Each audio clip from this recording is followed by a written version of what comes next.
Motion sickness affects approximately 1 in 3 people. It can make your world spin and stop you from doing the things you love to do.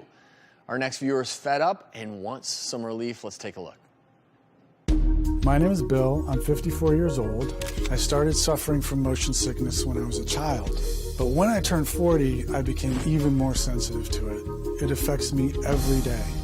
When I'm riding in the car, I'm okay as long as I'm looking out the window. But as soon as I focus on something inside the car, I can become nauseated and disoriented.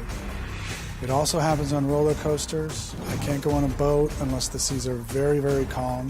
There's a roundabout at the park that my 6-year-old son loves to play on, and he wants me to get on it with him. And I can't get on it with him. I have to tell him that there's certain things I cannot do, because when that motion sickness takes over, it feels like a full body migraine. And sometimes I can even feel like I'm gonna pass out. Bill's here. Join us in the audience. Also joining us, our good friend and colleague, Dr. Frida Lewis Hall, the Chief Patient Officer of Pfizer.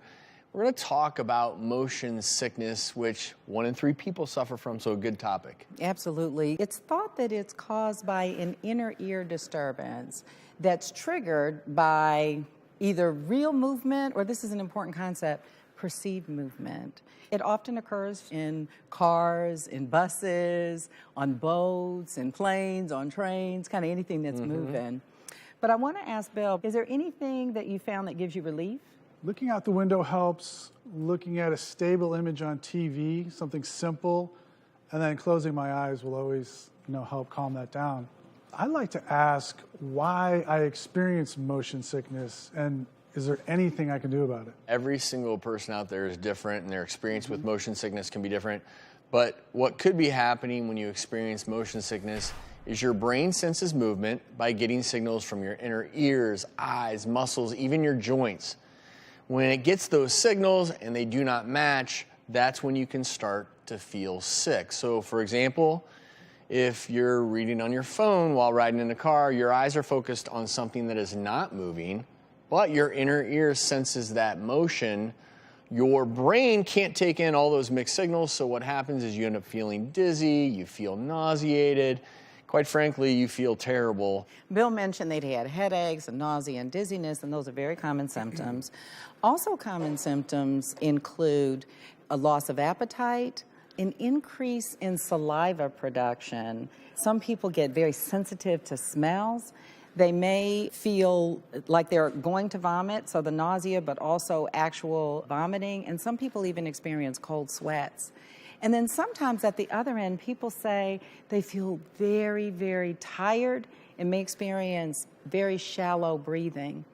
Now, these symptoms usually come on all of a sudden, and sometimes will go away as you get used to the movement or when the movement stops. Now, really importantly, if these symptoms continue after the movement stops, you might want to see your doctor to see if there is another cause that may be possible. Anyone can get motion sickness. Some examples of where it's more commonly seen: children, pregnant women, and people taking certain medications.